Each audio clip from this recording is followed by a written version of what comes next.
Hello everyone. In today's video, I am joined once again by my father. Say hi, Dad. Hello, everybody. In today's video, we are reviewing the Maltese Falcon from 1941. This was considered the first ever film noir film. Now, what exactly does film noir mean, Dad? Exactly? Well, the technical definition is dark film, and usually there's a formula that's associated with it, where you have someone who is about to be taken under the influence of the quote-unquote femme fatale, who has an agenda, and she basically will use him to try to accomplish whatever she needs. It's also a style of filmmaking where there's a lot of use of contrast and light and shadow. So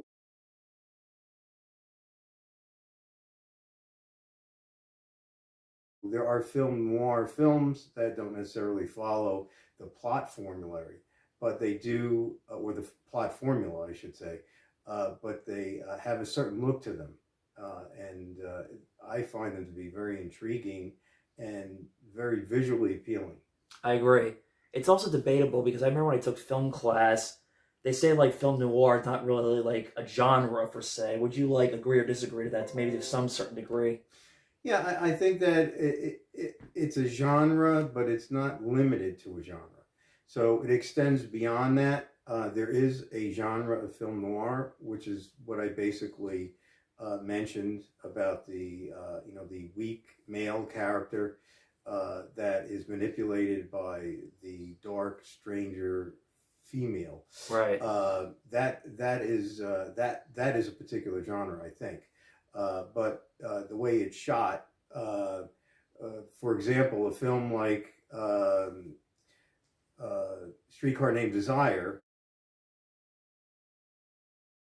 has a film noir look to it. It's not a film noir in the genre sense, but it is shot in a film noir style. Actually, people have argued whether you can debate if the film noir style is dead, because film noir ran from the 40s up until the 50s, but if you look at Blade Runner, for example, there's definitely some film noir inspiration style right there. Yes, there's a new film noir, even though it's not shot in black and white. No. It's shot in color. I think it loses something in not being shot in black and white. I could agree on that. Yeah, because the cinematographers can get just fantastic looking shots that are very dangerous looking and foreboding. You can't do the same thing in color. At least that's the way I see it. Even though they say this was the first film noir film, I was watching a documentary on this. Some people could debate maybe it was around before, but just wasn't well established maybe until this movie, you could say. Yeah, that's true. Yeah, this because the movie M, German Expressionism, had some film noir elements to it. Right. I think that film noir probably grew out of German Expressionism, because a lot of the things that you see in films like M are present in film noir. Yeah, or even Mildred Pierce, Double Indemnity, etc.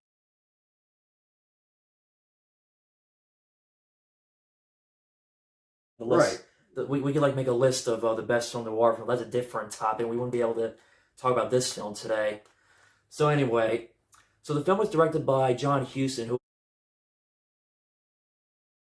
was his first ever directorial debut at the time, because prior to this he was only I read that he was only a film assistant for Howard Hawks before he was a well-established film director around this time period. He also was a screenwriter. Yeah, that too, yeah. So he contributed to different screenplays. Yeah, and because of the time also, he was desperate to direct. Howard Hawks persuaded him to direct this film, and he also did the screenplay of this film. Right.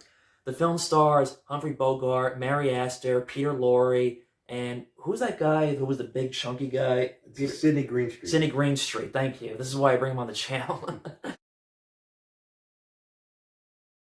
I just realized that I forgot to mention the release date, how much money made at the box office, and the plot to the Maltese Falcon.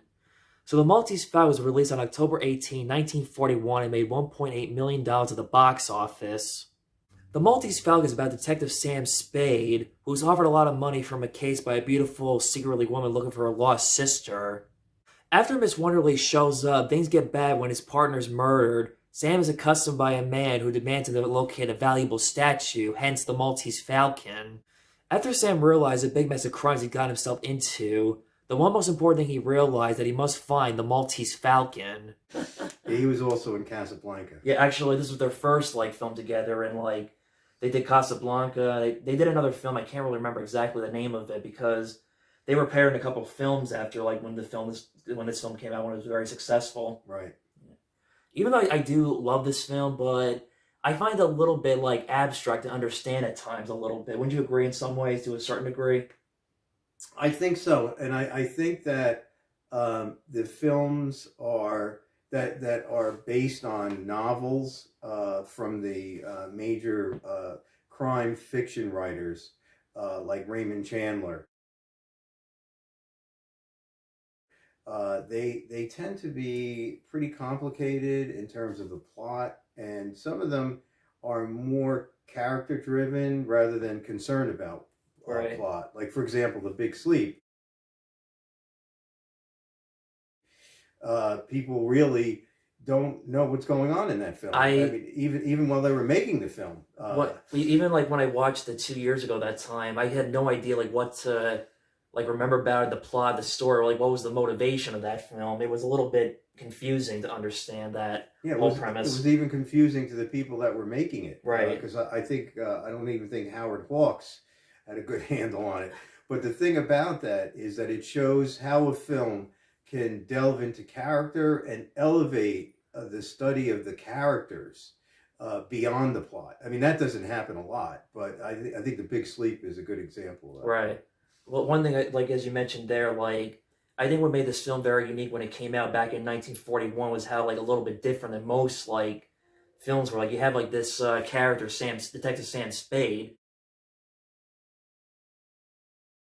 You know, even though we don't, see it, but we definitely get the sense that he was just a regular, ordinary guy. But then when this woman comes in, lying to him about, she's looking for her missing sister, and everything just, falls apart downhill for him. You know, his partner is killed, and there's greed inside of him when he's asked to find the Maltese Falcon. But then there's greed in all these characters, good or bad, anti-heroes. Right. And I think to mention that Bogart has such a screen presence. I still love it. He was great in this film. Not to interrupt, sorry. Yes, no, he was great in this film in particular. And some of this stuff is dated. I remember there's a part where one of the characters, Elijah Cook, and Bogart gets beaten up, and Elijah Cook makes a remark about, I haven't seen somebody been beat up so badly since such and such a time. I mean, and you look at it, and it's nothing compared to what happens in films today. Yeah. but still, it's Bogart had a great screen presence. He was somebody that when he was on screen, just like in a way James Cagney, your eyes were directed towards him, and it's interesting that.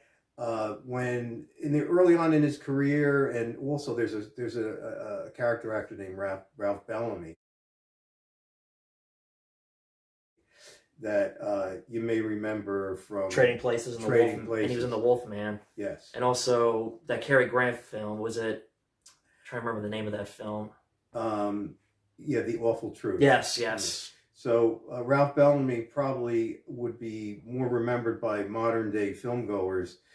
Because he played in Trading Places. He played one of the Dukes, the lighter-haired, gray-haired, taller guy. Yes. And when he first started, they figured, well, this guy, Ralph Bellamy, is going to be a star because, he's tall, he's good-looking, and Humphrey Bogart, they didn't think would be because, he was shorter, he spoke with kind of a lisp. Yeah. But it turns out that whatever it is that he had on the screen, just kind of overcame everything else. I like Ralph Bellamy, nothing against him, but honestly, I like Bogart better. Is it normal to say that? Sure. Because Sure. I mean, again, both actors are great, but I like Bogart better because he really was a great actor and a real true Hollywood star Well, for his time. the thing about Bogart is that he is has a very distinctive style. He has a very distinctive presence, and I think that's what made him the star.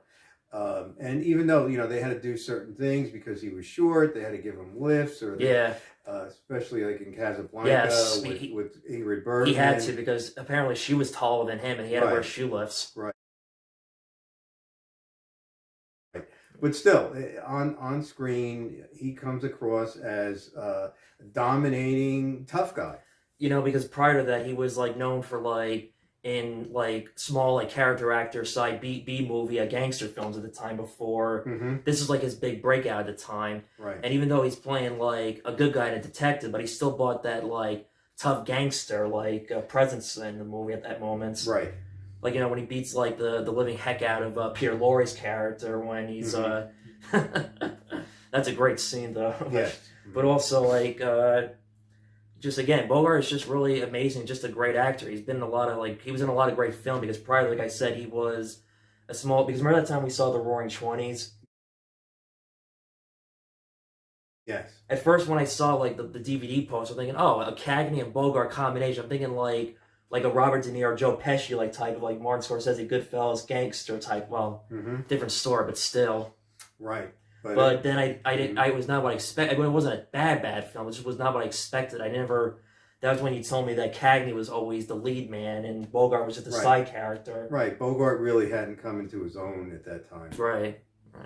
But still, it could have been awesome though. When you think about it, they had just had him or Edward G. Robinson doing like a gangster film where one of them is the bad guy. Well, I mean they're all bad guys, but one of them was like the anti-hero, like the misunderstood type character. Mm-hmm. What do you think of the character Miss Wonderly, played by Mary Astor? Well, I thought she was the classic femme fatale. Absolutely. She's trying to manipulate Humphrey Bogart. Oh, and she did a great job of that. I felt she did. You could argue how you felt a little bit sorry for Sam Spade's character right there. Yeah. And you could also argue how he sort of loves her, but at the same time, it's could he really have a relationship with this woman who used him and no particular answer to that. It's more like us to debate about that. I know it's very interesting how in these film noir, in the genre film noir, you have so many different ways that these events can twist and turn. Yeah, or heck, even how beauty can change you. Yeah, there's an excellent movie with Burt Lancaster and Yvonne DiCarlo called Crisscross. Didn't we see that together recently? Not recently. Okay, never mind. We saw Crossfire. Okay, that's what it was. Yes, but that's a classic film noir, and that's worth seeing also. That's another thing too. That's debatable about this film. You can argue and point out, are these characters good, bad, or what would you say in your own opinion? Well, I think that they're in that gray area. Right. You can't say, well, they're completely good, completely bad, which makes the story, the movie more interesting. Right. Because you don't have a one-dimensional character or one-dimensional characters. Right. You have people that have their faults, they have their good parts, and so it's a mixture, and I think that's more real. Yeah, I think that's what makes so complex and compelling too, and interesting. Because if Sam Spade was doing everything by the book, his character would not be so interesting as. Also, but I feel like the only one character who was one-dimensional, really purely evil, was Sidney Greenstreet's character. When you think about it. Yeah. I feel like he was the most evil out of all of them, the most bad guy out of all of them when you think about it. Yeah, I think that's a good point. Yeah, but then again, he portrayed him all type of. I read that actually he was afraid of this character. He would actually say to Mary Astor, "Please hug me because I'm afraid. What if I'm gonna turn?" Because he was a complete opposite compared to this guy. Everyone said he was a very nice guy compared to this character. That's interesting. Yeah, but sorry I'm forgetting the character's name at the moment. Yeah, I'm not remembering it either. Yes. Like I said, good movie, but very confusing, hard to remember a lot of things at times. And hard to understand like certain dialogue because again, this is based on a novel, like my father said, and that's where it can be like very abstracting. Yeah. Also, Peter Lorre's character, he was a real sicko. Mm-hmm. And again, a character who is hinted as gay, and it's not mentioned because at that time, again, the Hays Code, they could not like have the character come out as a gay character at that time. Right. Yeah. Especially how, again, him and Peter Lorre and were all in a lot of good films together around this time. They were a good dynamic duo. Mm-hmm. Any other like thoughts to say about the Maltese Falcon? Well, Bogart would work again. Actually, he worked several times, I think, with John Huston. Yes, Treasure of the Sierra Madre. And... Right, and that's one. Treasure of the Sierra Madre is also an excellent classic film. Yes. Bogart gives a really stunning performance in that movie. It's something worth seeing. What do you also think of the story of the film? Like, how do you think it's like well like structured and? Which film? For Maltese Falcon, the one we're talking about. Yeah, I think it is. I think I'm pretty sure. I have not read the book, but I think it does follow the book fairly closely. Did you also know that there were like 2 other adaptations before this?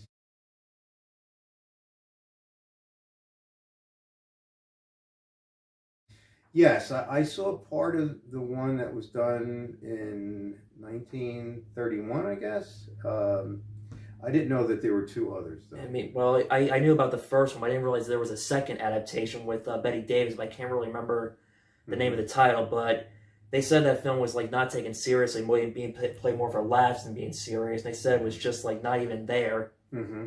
Like the character of Joel Cairo, Peter Lorre's character, they really like didn't take him seriously the way Peter Lorre betrayed him in this one, being more serious. And yeah, I haven't seen those other 2 because the one from 1931 did okay, but it wasn't like a huge, like massive hit. And the second one was just a complete bomb. Whereas this film really like was a better like interpretation, a better adaptation of the Maltese Falcon, a better like well done film compared to those other 2. So it's hard to like make my comments on those other 2 films when you haven't seen them yet or you even know about them. And I feel like if people are going to watch the Maltese Falcon, this is probably the one they're probably going to only if people can appreciate classic black and white films. Right. I don't know if you also know this, they almost made a sequel to this movie. No, I didn't know that. But unfortunately, it just never came to materialize because John Huston, both Humphrey Bogart were well established at the time and were too busy with other films, didn't feel like there was not need of a sequel. Do you think it could have maybe not have worked? I don't know. It's hard to say because I'd say I don't think it would have worked. I wouldn't see that there was much that they could do with the sequel. Right. And also, when they find the Falcon in the film, like, what would you say was the whole point of, like, the Falcon, like, when they had look at the Falcon, as if, like, they were, like, selling their souls to the devil or something like that, you would say, or... Yeah, it was something that was unattainable, that was something that overtook their characters and their way of thinking, and it caused them to do things probably that they probably normally wouldn't have done. Right. So you'd say it was like that Falcon was like some kind of like symbol of like Satanism in some ways. Well, I don't know about Satanism, but at least something that was something outside of being good. Right. Out of their comfort zone than what they usually would normally act. And of course, there's that famous line, "It's the stuff that dreams are made of." Right. The first time I ever heard that line was on a Batman the Animated Series episode. It was called Perchance to Dream. Batman like wakes up in an alternate reality where he's not Batman, his parents were not murdered, but then he realizes that something's not right. This is like all a dream, this can't be real. And at the end of the episode, he tells Jim Gordon it's the stuff that dreams are made of. It's like Batman wishes that could have been his life if it wasn't for that one night where his parents were murdered, but at the same time, he knows that can never happen in his reality. Knowing the difference between fact and reality and dreams. Good episode, one of the best Batman. Not to get off topic or anything, I just had to mention how that was the first time I ever learned that line from that show. But looking back, those cartoons, I never realized how a lot of them were all inspired from classical films I never would have thought of at that time. Even like the cartoons I grew up watching, my favorite like producers of those shows watch those films as some inspiration for those for the episodes, but different ways, of course. Mm-hmm. Yeah. So, any more like final closing thoughts on the Maltese Falcon? You want to like? The only thing is a trivia. Jerome Cowan, who was a character actor, he plays the partner of Humphrey Bogart. Sam Spade. Of Sam Spade. He plays the lawyer who was prosecuting Santa Claus in Miracle on 34th. That's true. Yeah, you're right. You're absolutely right. I kept asking myself, wait, this guy looks familiar. I just could not put my finger on it. Now now that he brings that up, yes, he's absolutely right. And also a little quick announcement. I'm going to do a Natalie Wood like favorite film since this past year is the 40th anniversary of her death. I thought I'd do a little tribute video in the next video. Good. Yeah. So anyway, so that was our review of the Maltese Falcon. Like, subscribe, hit the notification bell to get the latest updates on my YouTube channel, and I will see you next time.